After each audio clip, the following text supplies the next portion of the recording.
तो हेलो दोस्तों, नमस्कार। मैं Sanjeet Kumar the times academy में आप सभी का स्वागत करता हूं। तो आज मैं कक्षा 10वीं का अध्याय 3 दो चर वाले रैखिक समीकरण युग्म pair of linear equations into variables लेकर के आया हूं। इसमें देखिए हम पढ़ने वाले क्या है। एक्चुअली क्या होता है कि सब्जेक्टिव पढ़ लेते हैं स्टूडेंट्स, चैप्टर कंप्लीट हो जाता है, लेकिन उसके बावजूद भी ऑब्जेक्टिव में काफ़ी इशू रह जाती है। और ऑब्जेक्टिव जब तक प्रैक्टिस आप नहीं करेंगे, मेन एग्जाम में कक्षा 10वीं का जो बोर्ड एग्जाम होगा, आपसे क्वेश्चंस 100 में 100 आपसे नहीं बनेगा, परेशानी आएगी। तो उसके लिए मैं आज लेकर के आया हूँ आपके लिए दो चर वाले रैखिक समीकरण युग्म pair of linear equations into variables, ये लेकर के आया हूँ। तो चलिए, थोड़ी सी कुछ डिस्टरबेंस साइड में जो है बाजा वगैरह बज रहा है, तो आवाज़ साउंड शायद थोड़ा बहुत कैच कर रहा होगा। चलिए, कोई इशू नहीं है, पढ़ते हैं। तो देखिए, इसका जो व्यापक जो समीकरण होता है a1x, दो चर वाले रैखिक समीकरण का व्यापक समीकरण a1x plus b1y plus c1 equal to 0, इसका व्यापक रूप होता है। दूसरा मान लेते हैं a2x plus b2y plus c2 equal to 0। अब देखिए, अगर हम समीकरण 1 मानते हैं और इसे अगर हम समीकरण 2 मानते हैं, समीकरण 1 समीकरण 2, देखिए a1 ये जो है आपका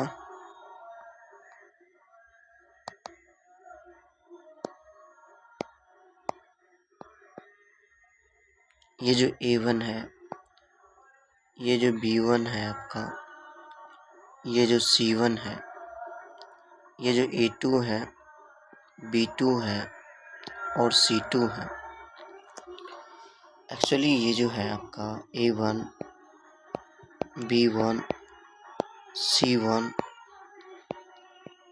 a2, b2, c2, ये सब क्या है? वास्तविक संख्या है। क्या है ये सब? वास्तविक संख्या है आपका ये सब। तो व्यापक रूप आपने देख लिया दो चर वाले रैखिक समीकरण का a1x plus b1y plus c1 equal to 0, और दूसरा समीकरण हमारा रहेगा a2x plus b2y plus c2 equal to 0। देखिए, एक चीज़ कभी कभी बच्चे को कन्फ्यूजन हो जाती है, a1x प्लस b1y इस साइड भी c1 रह सकता है। तो उसके लिए क्या करना होगा आपको, ये जो c2 है इसको भी आपको राइट साइड रखना पड़ेगा, दोनों को आपको राइट साइड रखना होगा। मान लो कि ये माइनस c1 हो गया, ये माइनस c2 हो गया, ठीक है। तो चलिए इसको हम समझने का प्रयास करते हैं, और चलिए इसे पे एग्जाम्पल लेते हैं। मान लीजिए 2x है प्लस 3y इक्वल टू 5 है, या आप चाहे तो ये ले सकते हैं plus 5 equal to 0, 3x minus 2y plus 6 equal to 0। अब आपसे पूछा जाए कि a1 बताओ क्या है, a2 क्या है,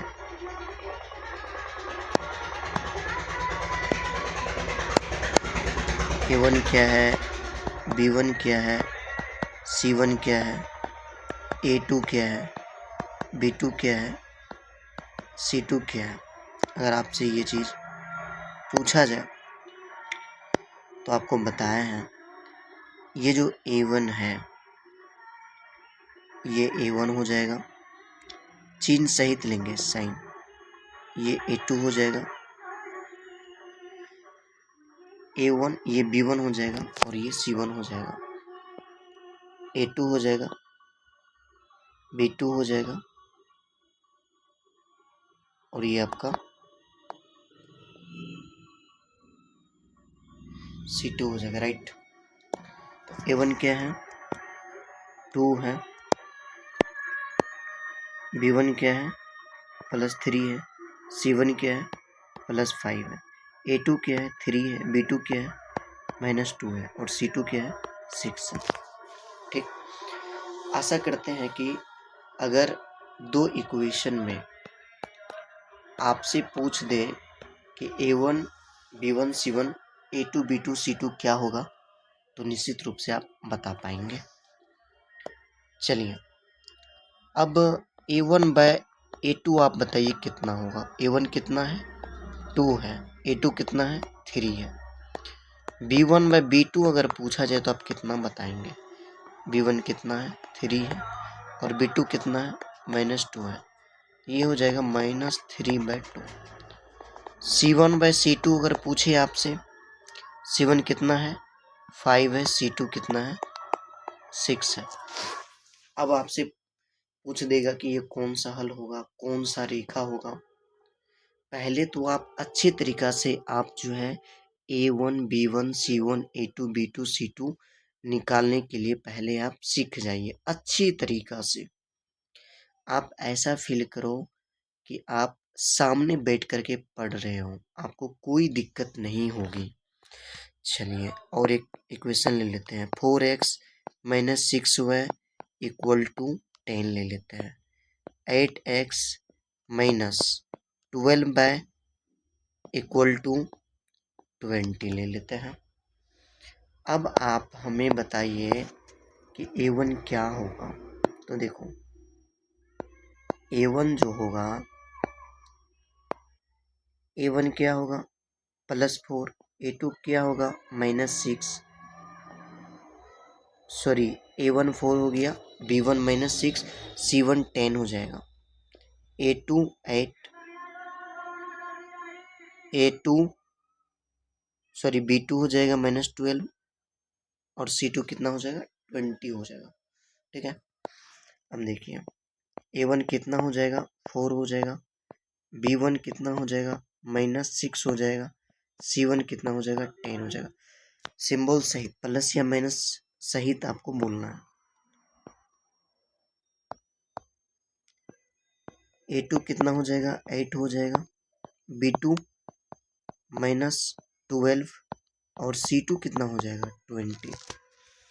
अगर आपसे पूछे कि A1/A2 कितना हो तो आप क्या बताएंगे 4/8 हो जाएगा। B1/B2 अगर आपसे पूछ दे तो -6 -12 माइनस कैंसिल आउट 6 2 12 यानी 1/2 हो जाएगा। C1/C2 कितना हो जाएगा 10/20 कितना हो जाएगा 1/2। तो हम आशा करते हैं कि ये जो दो चर वाले रेखिक समीकरण है उसका व्यापक हल होता है A1x + B1y + C1 = 0, A2x + B2y, देखिए A1x + B1y + C1 = 0। दूसरा व्यापक हल जो दूसरा समीकरण होता है A2x + B2y + C2 = 0। अब आपको अगर कोई भी अगर दो इक्वेशन दे दें, ठीक है, अगर कोई भी अगर आपको दो इक्वेशन दे दें और आपसे पूछे कि A1 क्या होगा A2 क्या होगा B1 B2 C1 C2 क्या होगा तो आप आसानी से बता सकते हैं। ठीक है, अब आते हैं कि हल इसका जानते हैं हल के बारे में। अब जैसे देखिए ये जो है आपका ये कट के 1/2 यानी A1/A2 और देखिए B1/B2 C1/C2। अब आप हमें ये बताइए क्या A1/A2 जो है ये 1/2 आया है, B1/B2 कितना आया है 1/2 और C1/C2 भी कितना है 1/2। हम ये बोल सकते हैं A1/A2 बराबर है B1/B2 का और बराबर है C1/C2 का। तो कौन सा हल होगा। ये तमाम सारी चीज़ों को हम चलिए पढ़ते हैं नेक्स्ट स्लाइड्स में और इस पे हम क्वेश्चंस भी करेंगे। चलिए आराम आराम से पढ़ते हैं इसे हम। चलिए तो अनुपातों की तुलना अगर A1/A2 बराबर नहीं B1/B2 अगर होता है तो ये प्रतिच्छेदी रेखा होगा। कैसा होगा? प्रतिच्छेदी रेखा होगा। चलिए हम इसे एग्जाम्पल से समझने का प्रयास करते हैं। प्रतिच्छेदी यानी एक रेखा अगर इधर जाएगा तो देखिए एक लाइन दूसरी लाइन को काट रहा है, मतलब क्या कर रहा है? प्रतिच्छेद कर रहा है। तो ये क्या हो जाएगा? प्रतिच्छेदी रेखा हो जाएगा। और केवल कितना हल होगा? एक हल। एक ही बिंदु पर करता है इसीलिए क्या होगा? एक हल होगा। और ये संगत भी होगा। और ये संगत भी होगा। अगर A1/A2 बराबर B1/B2 बराबर C1/C2 होगा तो ये संपाती रेखा होगा। चलिए देखिए संपाती को समझने का प्रयास करते हैं। देखिए एक रेखा ये गया और दूसरा जो रेखा है वो इसी पे अगर इस तरीका से जाता है, एग्जैक्ट इसी पे हमें देना है। देखो ब्लैक जो है वो ढका हुआ चला गया। हम ये बोल सकते हैं कि पहली रेखा पर ही दूसरा रेखा अगर बनता हो, कितनी बिंदु पे मिलती है? देख लीजिए इन्फिनिटी बिंदु है ना। तो अपरिमित रूप से हम कह सकते हैं कितने हल है? अनेक हल है। जितना बिंदु मिलेगा उतना हल होगा। सिंपल सी बात है। जितना बार कट करेगा दो लाइन एक दूसरे को उतना हल होगा। और इसको हम बोलेंगे संपाती रेखा। कैसा बोलेंगे हम? इसे हम बोलेंगे संपाती रेखा बोलेंगे। और संगत आश्रित भी बोलेंगे इसे हम। चलिए अगर A1/A2 बराबर B1/B2 बराबर नहीं C1/C2 तो समांतर रेखा होगा। समांतर रेखा ये समझते हैं। देखिए आप ऐसे समझिए, मान लो ये ट्रेन की पटरी है ना, आप एग्जाम्पल में ले लीजिए। क्या ये दोनों आपस में कहीं भी किसी समय क्या कटेगा? नहीं। सबका देखो डिस्टेंस क्या है? सेम है डिस्टेंस, राइट। तो ये हो जाएगा हमारा समांतर रेखा, ये हो जाएगा हमारा संपाती रेखा और ये हमारा हो जाएगा प्रतिच्छेदी रेखा। तो अगर A1/A2 बराबर नहीं B1/B2 रहे तो आप बोलेंगे प्रतिच्छेदी रेखा होगा और केवल एक और एक हल होगा। सिर्फ एक हल होगा। अद्वितीय, अद्वितीय मतलब दूसरा हल नहीं, एक हल होगा। और कैसा होगा? संगत होगा। A1/A2 बराबर B1/B2 बराबर C1/C2 संपाती रेखा होगा। इस तरीका से ये एक दूसरे को कट एक दूसरे पर लाइन पे ये बनेगा, संगत होगा और आश्रित होगा। समांतर रेखा होगा इस तरीके से और असंगत होगा। चलिए अब आप सुने होंगे इस चैप्टर में कि अविरोधी और विरोधी क्या होता है। देखिए एक रेखिक समीकरण, ध्यान समझिए, एक रेखिक समीकरण युग्म संगत यानी अविरोधी, संगत होगा तो अविरोधी होगा, उसी को कंसिस्टेंट बोलते हैं। संगत को कंसिस्टेंट बोलते हैं। कहलाता है यदि इसका हल संभव है। यदि हल संभव है तो क्या होगा? संगत होगा। देख लो संगत होगा, हल संभव है तो। और कैसा होगा? अविरोधी होगा। कैसा होगा? अविरोधी होगा। और अगर हल संभव ही नहीं है, जैसा कि ये देख लो हल संभव नहीं है, कोई हल नहीं होगा, तो क्या होगा? असंगत होगा और विरोधी होगा। समीकरण युग्म कहलाता है, राइट। अब चलिए इस पे हम सवाल बनाते हैं, क्वेश्चंस प्रैक्टिस करते हैं। चलिए तो हमारा ये पहला जो समीकरण है, देखिए ये हमारा पहला समीकरण है, ये दूसरा समीकरण है। अब बोल रहा है कि इसके कितने हल होंगे। देखिए अगर उसको आपने समझ लिया तो एकदम आपके लिए बहुत आसान रहने वाला है। तो कितने हल होंगे इसके लिए आपको निकालना पड़ेगा A1। A1 कितना होगा? देखिए ये जो है आपका ये चलिए ये हो जाएगा आपका A1। ये क्या हो जाएगा? A1 हो जाएगा। दूसरा कलर लेते हैं, ये आपका B1, ये C1, चिन्ह सहित लेते हैं। ये हो जाएगा A2, ये हो जाएगा B2 और ये हो जाएगा C2। तो चलिए लिखते हैं A1 कितना हो जाएगा, A1 हो जाएगा 1, x का कोफिशिएंट गुणन कितना है 1, B1 का कितना है +2, C1 कितना है +3, A2 कितना हो जाएगा 3, B2 कितना हो जाएगा +6, C2 कितना हो जाएगा 9। देखिए कभी कभी ऑनलाइन पढ़ाने में एक चीज़ इशू होती है लेक्चर बनाने में। यहाँ तो कोई स्टूडेंट्स है नहीं, हम मान के चलते हैं कि यहाँ पे बैठा हुआ है कोई स्टूडेंट्स, एक्चुअली तो है नहीं। तो कभी कभी देखिए कुछ चीज़ें लिखने में अगर मिस्टेक हो जाए, हाँ सॉल्व किया हुआ अगर गलत है तो आप कमेंट्स कर सकते हैं कि आपका बनाया हुआ गलत है, रॉन्ग मेथड है। अगर लिखते हुए जैसे मान लीजिए यहाँ पे आपका +2 है, लिखने में अगर आप मिस्टेक हो जाए, प्लस माइनस हो जाए, तो आप ये नहीं बोलेंगे कि सर आप गलत पढ़ा दिए, है ना। चलिए अपना कोशिश रहता है कि 100% जो है करेक्ट हो, मिस्टेक ना हो। चलिए अब पूछा गया है कि कितने हल होंगे, तो क्या करो A1/A2 निकालो, कितना होगा 1/3 हो जाएगा। B1/B2 निकालो, कितना हो जाएगा, ये 2 और ये 6, 2/6 कट के 1/3 हो जाएगा। C1/C2, C1 3 है और C2 9 है, कट के हो जाएगा 1/3। देखिए अभी तक जो है ना तकरीबन 15 मिनट हो गया है और हमने सिर्फ पढ़ा है थ्योरी। अगर आप 15 मिनट समय दे देते हैं थ्योरी में, तो इसके बाद जो क्वेश्चंस बनेगा वो आपका जल्दी जल्दी बनेगा। चलिए तो A1/A2, B1/B2, C1/C2। अब आपसे सवाल है, क्या A1/A2 B1/B2 के बराबर है? बोलिएगा जी हाँ बराबर है। और C1/C2 का बराबर है? जी हाँ बराबर है। तो अब आप ही बताइए कि ये जो है अब क्या पूछा जा रहा है, कितने हल होंगे, क्या पूछा जा रहा है कितने हल होंगे।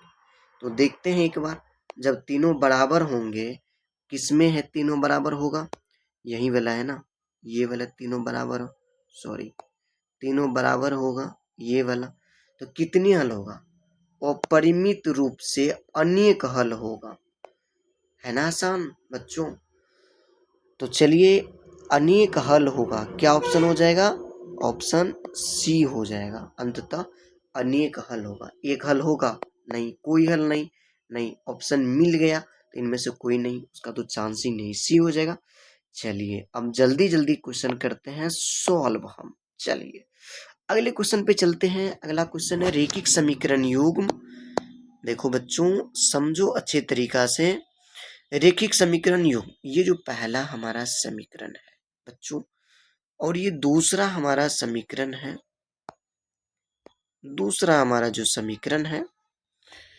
अब इसमें A1 A2 की अगर हम बात करें, A1 A2 की अगर हम बात करें तो A1 हो जाएगा 5x, B1 हो जाएगा -4x, C1 हो जाएगा +8, A2 हो जाएगा +7, सॉरी एक्स वाई को हटा करके बोलेंगे A1 A2 B1 B2 C1 C2 बोलेंगे ना, तो एक्स वाई को हटा के बोलेंगे, ठीक है ना। तो थोड़ी सी शायद पिछले क्वेश्चन में भी ऐसा हमने मिस्टेक किया है। चलिए कोई नहीं, आप समझ रहे हैं बातों को।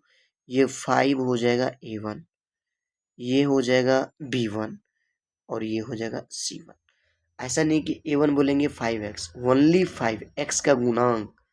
A2 क्या हो जाएगा 7, B2 क्या हो जाएगा +6 और C2 क्या हो जाएगा -9। चलिए हम क्या करते हैं, A1 कितना है 5 है, B1 कितना है -4 है, C1 कितना है +8 है, A2 बच्चों कितना है 7 है, B2 कितना है +6 है और C2 कितना है -9 है। अब निकालो A1/A2, A1/A2 कितना होगा 5/7, B1/B2 कितना होगा -4/6, तो ये हो जाएगा कट के -2/3। C1/C2 कितना होगा? 8/-9, यानी ये हो जाएगा -8/9। तो A1/A2, B1/B2, C1/C2। अब आपसे सवाल है, क्या A1/A2 B1/B2 के बराबर है? बोलिएगा जी नहीं है। और C1/C2 को बराबर है? नहीं है। तो देखिए इस सिचुएशन में क्या होता है, हमें ये जो C1/C2 है यहाँ तक आने की हमें कोई जरूरत ही नहीं पड़ती है, क्योंकि A1/A2 B1/B2 का अगर बराबर नहीं हुआ तो यही काम हमारा कंप्लीट हो जाता है, जैसा कि आप इसमें देख सकते हैं पहला में। तो ऑप्शन हमारा क्या क्या है बताइए? संगत है।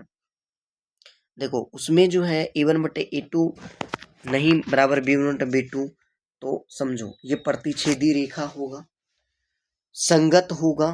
तो संगत कौन सा हो जाएगा? ऑप्शन ए हो जाएगा, संगत हो जाएगा। ठीक है, तो चलिए आशा करते हैं कि समझ में आप लोगों को आ रहा होगा, उसको याद कर लीजिएगा। चलिए अब नेक्स्ट क्वेश्चन करते हैं, फटाफट अब करेंगे, हम जल्दी जल्दी करेंगे। ठीक है, चलिए तो क्या बोलना जा रहा है कि दो रेखिक समीकरणों का आलेख प्रतिच्छेदी रेखाएं हैं, तब समीकरण युग्म क्या होगा? जब प्रतिच्छेदी रेखा होगा ना, तब क्या होगा? प्रतिच्छेदी रेखा, समझो प्रतिच्छेदी रेखा, प्रतिच्छेदी रेखा, जी हाँ, ये एक लाइन दूसरी लाइन को कट कर रहा है, प्रतिच्छेद कर रहा है। कितना हल हो रहा है? एक हल हो रहा है। कोई हल नहीं होगा, गलत बात है। एक हल है, सही है। दो हल है, गलत है। अंततः अनेक हल है, ये भी गलत है। कौन हल होगा? एक हल होगा, ऑप्शन। चलिए अगला क्वेश्चन करते हैं। अगला क्वेश्चन है,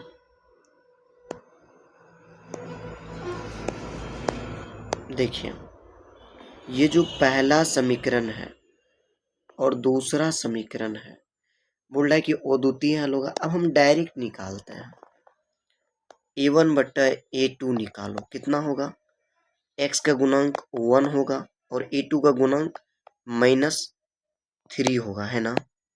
इसका गुणांक 1 और इसका गुणांक -3।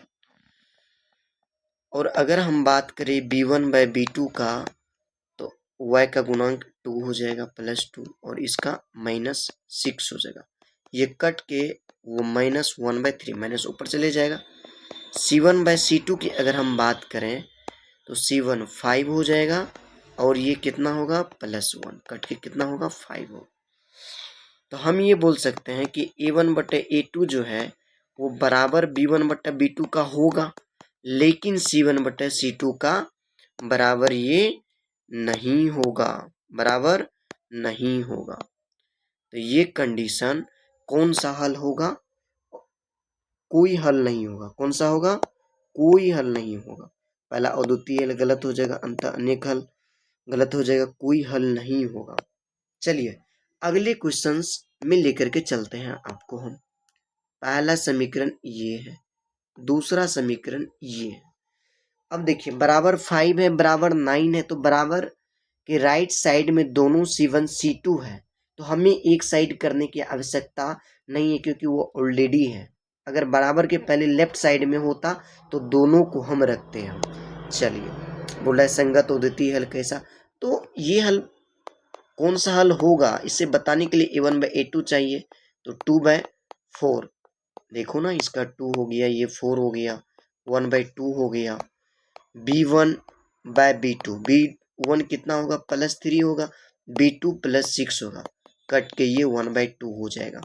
C1/C2, C1 हो जाएगा 5 और C2 हो जाएगा 9। तो हम बोल सकते हैं बच्चों A1/A2 जो है B1/B2 C1/C2, A1/A2 B1/B2 के बराबर है, लेकिन C1/C2 के बराबर नहीं है। तो देखिए ये कोई हल नहीं होगा। देखिए कोई हल नहीं होगा तो संगत होगा कि असंगत होगा? ये हो जाएगा असंगत। देखिए आपको घुमा करके ऑप्शन दे सकता है। और परिभाषित रूप से अनेक हल, देखिए अनेक हल तो नहीं होगा, अद्वितीय हल तो नहीं होगा, असंगत हो जाएगा। ये दोनों नहीं होगा, ये दोनों नहीं होगा, यानी कौन सा हो जाएगा? असंगत हो जाएगा।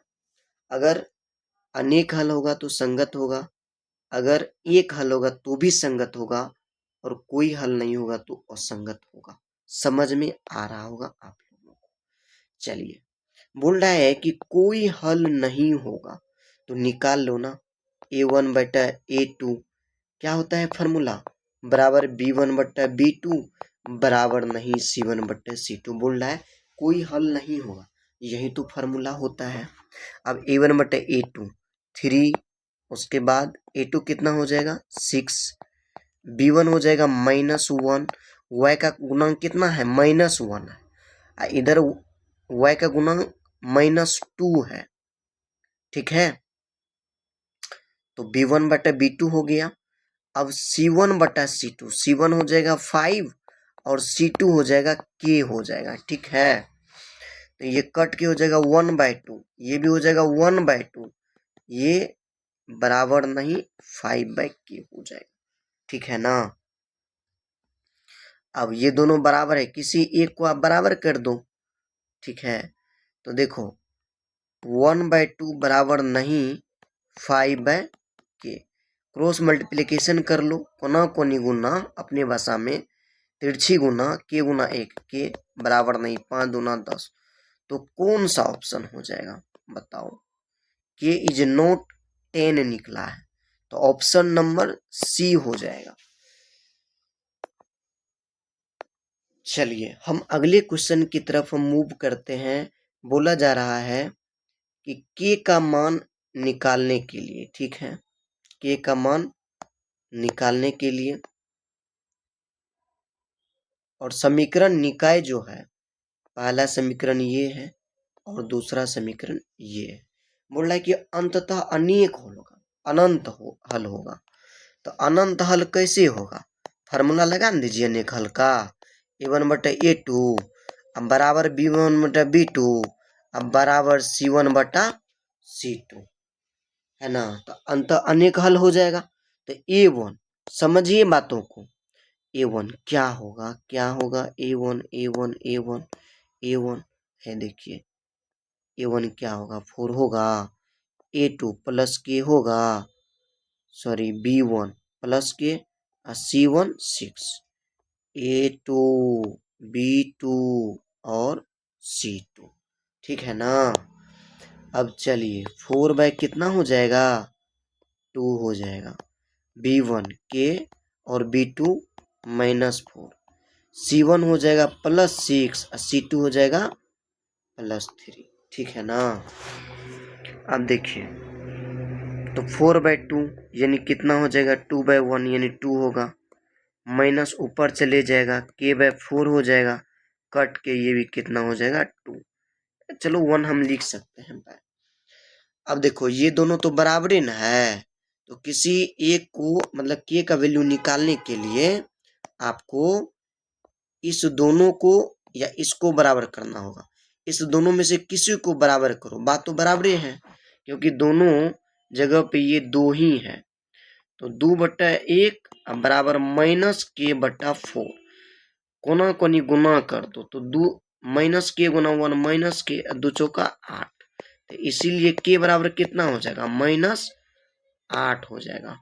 कितना हो जाएगा? -8 हो जाएगा। तो कितना हो जाएगा K का वैल्यू? -8 हो जाएगा। समझ में आ रहा है ना? चलिए अगले क्वेश्चन की तरफ हम चलते हैं। अच्छा, इसका बोल रहा वैल्यू, तो आप देखो क्या कर सकते हो, एगो बताते हैं मेथड आपको कि आप डायरेक्ट इसको चेक कर सकते हो। ठीक है, एक्स का वैल्यू 2 है पहले में, सॉरी एक्स का वैल्यू 2 है और वाई का वैल्यू 4 है, तो रखो ना, आप वैल्यू चेक कर लो। एक्स का वैल्यू 2 तो 2 दूना 4, y का वैल्यू 4, तो 4 तिया 12, 12 4 16, ये ऑप्शन तो गलत हो गया। चलिए अब ये वाला रखो ना ऑप्शन, x का वैल्यू -2, तो -2 दूनो 4, 3 पचे 15, 11 कहाँ आया, ये भी गलत हो गया। अब देखिए हम सी ऑप्शन चेक करते हैं। x का वैल्यू 3, तो 3 दूना 6, y का वैल्यू 1 रखो, 3 गुना 1 3, तो -6 + 3 11 होगा, ये तो गलत हो गया। चलिए अब हम एक ही ऑप्शन बचा है, -2 रखो, 2 दूना 4, 3 पचे 15, 15 -4 + 15 11, सही है ना। अब इसमें रखिए 2 दूना 4, 4 पंचे 20, -24, ठीक है, ऑप्शन डी हो जाएगा। बाकी आपको पता है सॉल्व करने के लिए पहला क्या है, 2x + 3y = 11, यही है ना। और उसके बाद 2x अब -4y अब बराबर -24 है। आपको वैल्यू निकालना है, निकाल लीजिए ना, इसको कट-कुट कर दीजिए, घटाने पर चिन्ह बदल जाएगा, ये कट जाएगा, 4 3 7 वह हो जाएगा, और 24 11 35, तो y बराबर 35/7, यानी कितना आ गया y का वैल्यू, सॉरी 7 5 35, कितना आ जाएगा, 5 आ जाएगा। कितना आ जाएगा, 5 आ जाएगा, 35/7, ये 35 और 7 इधर आ जाएगा, कट के 5 आ जाएगा आंसर। ये y का 5 आया। अब देखिए इसका मान समीकरण 1 या 2 किसी में भी रख दीजिए तो x का मान आ जाएगा। तो 2 गुना x, अच्छा ये तो x है ना, 3 गुना 5 बराबर 11, तो 2x बराबर 11 और -15, +15 इधर जाएगा, तो 2x बराबर -4, x बराबर -4/2, -2 आ जाएगा, है ना। x का वैल्यू -2, y का वैल्यू 5, है ना। बढ़िया समझ में आ रहा है ना, मजा आ जाएगा। आप पूरा वीडियो देखिएगा, ठीक है ना। अगर आपको अच्छा नहीं लगेगा, समझ में नहीं आएगा, तो आप बताइएगा, आपको लगेगा कि हम नज़दीक से पढ़ रहे हैं। और आप अगला वीडियो भी देखिएगा, अगले वीडियो का इंतजार भी कीजिएगा, है ना। चलिए अब चलिए अगला क्वेश्चन हम सॉल्व करते हैं। बोल रहा है यदि सरल रेखा 4x + py बराबर 16 है और 2x + 9y बराबर कितना है, 15 है, और ये बोल रहा है कि समांतर है, तो p का मान निकाले। तो भैया समांतर होगा, तो देखो हम बताए हैं ना, ध्यान दो, समांतर भैया देखो समांतर, समांतर समांतर समांतर, कहाँ गया भैया समांतर, ये रहा समांतर। और समांतर रेखा का क्या होता है फॉर्मूला, a1/a2 बराबर b1/b2 बराबर नहीं c1/c2। चलिए कहाँ गया जी हाँ, समांतर कोई हल नहीं होगा। तो a1/a2 बराबर b1/b2 और बराबर नहीं c1/c2। p का मान बोल रहा है निकालना, a1 कितना हो जाएगा 4, अब समझ में आ रहा होगा। a2 कितना हो जाएगा, a1 4, a2 कितना हो जाएगा 2 आ जाएगा।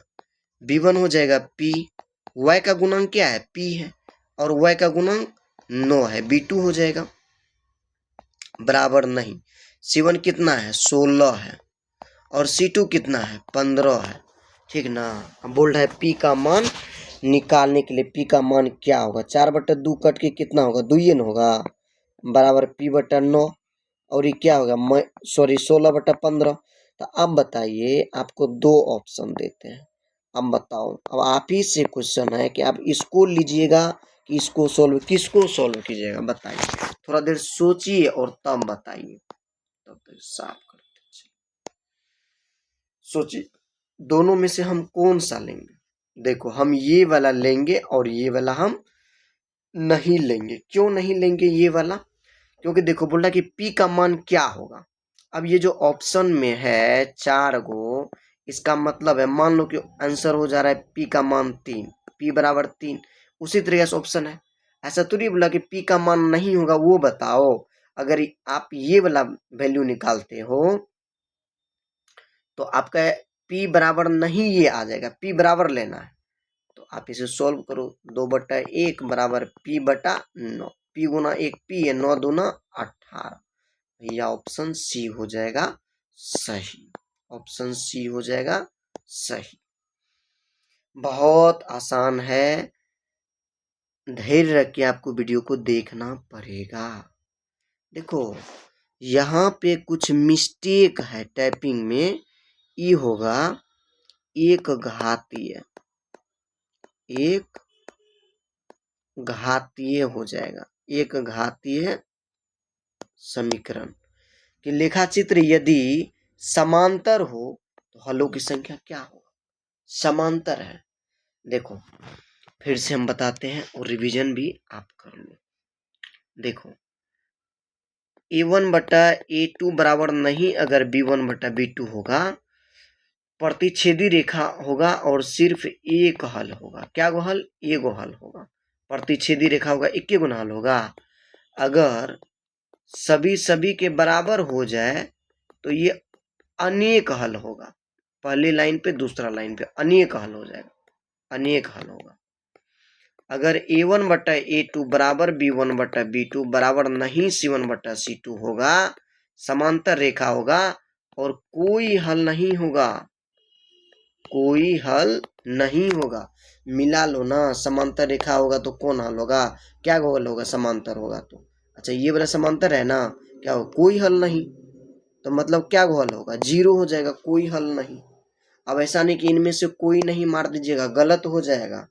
जब हमारे पास ऑप्शन हो तो हमें वो टिक करना होता है। जब ऑप्शन में, तीनों ऑप्शन में कोई करेक्ट नहीं होगा तब हम इनमें से कोई नहीं लिखेंगे। समझ में आ रहा है?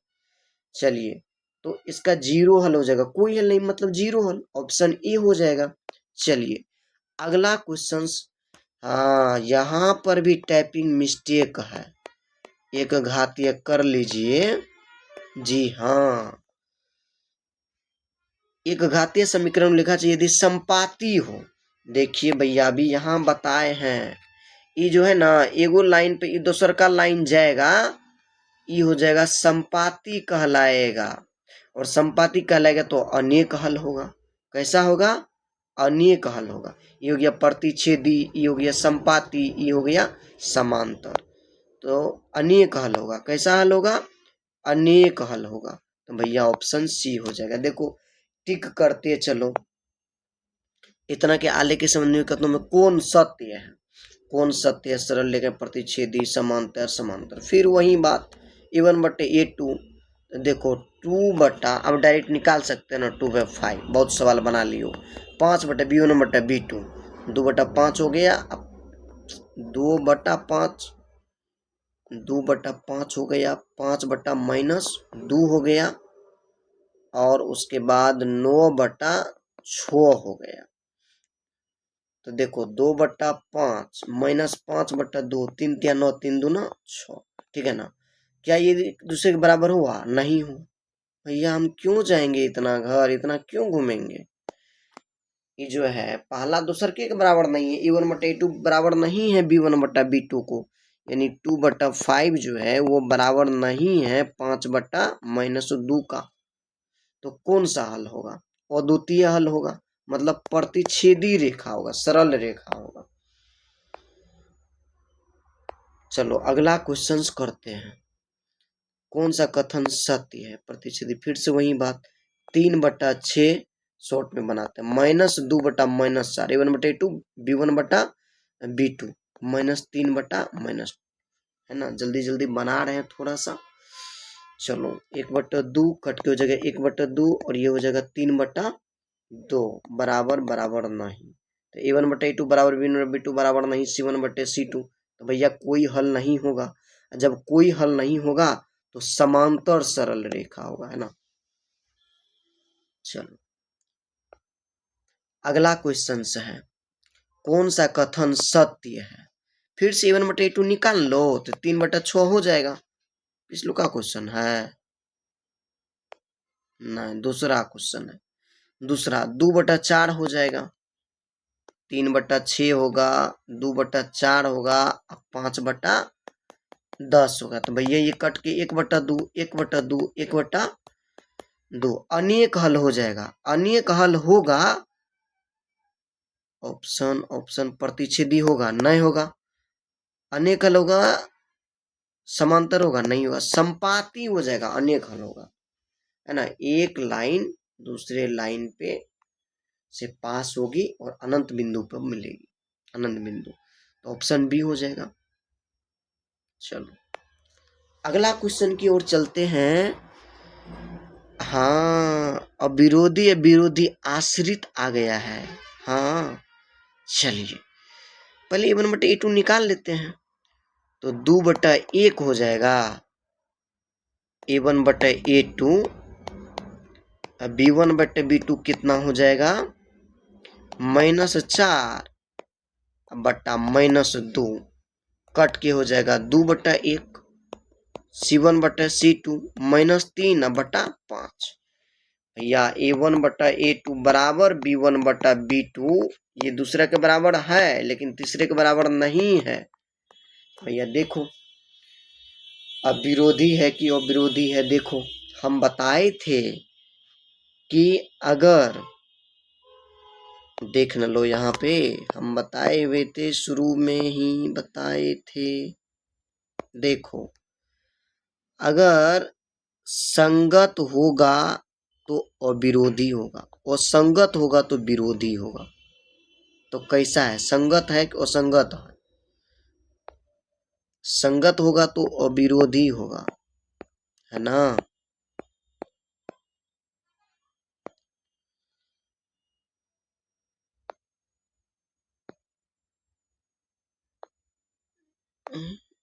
ठीक है।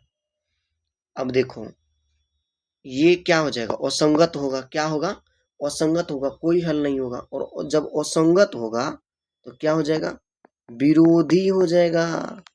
क्या हो जाएगा, विरोधी हो जाएगा, असंगत होगा, ऑप्शन बी हो जाएगा, विरोधी।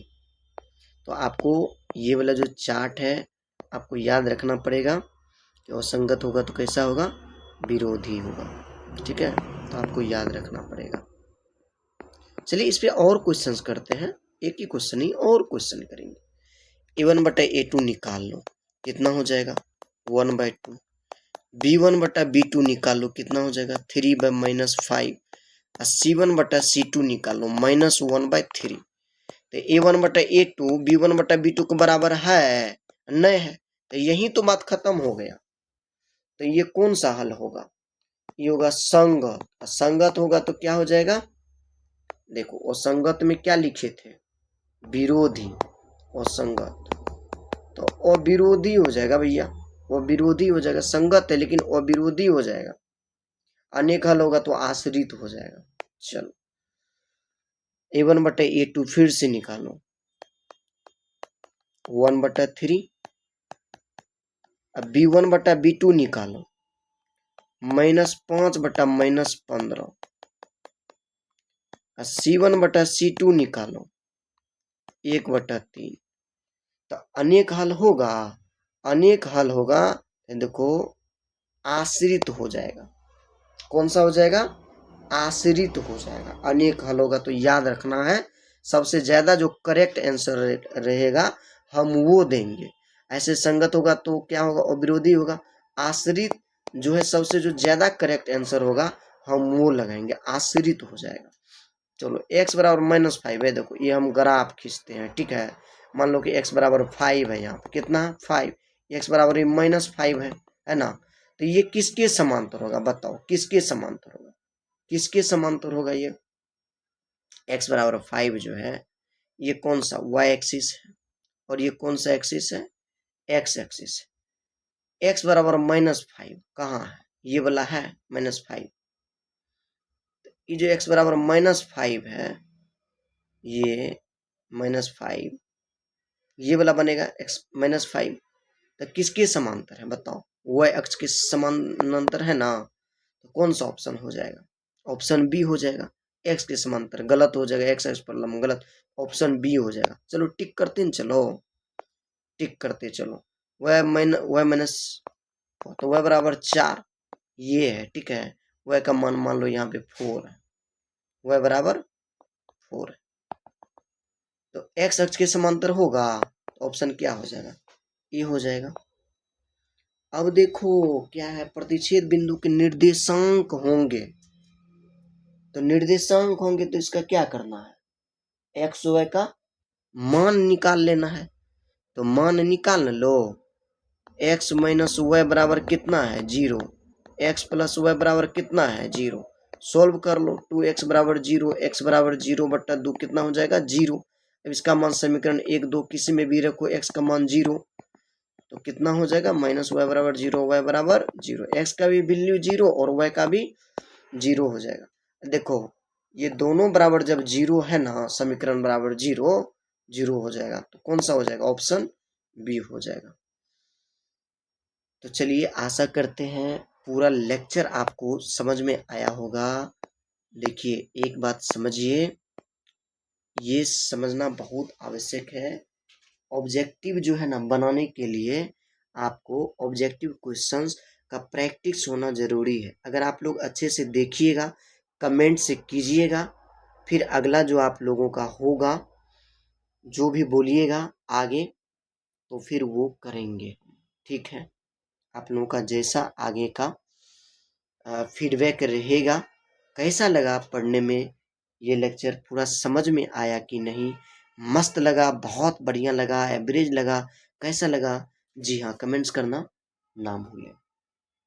तो चलिए आज का लेक्चर हम यहीं पर एंड करते हैं।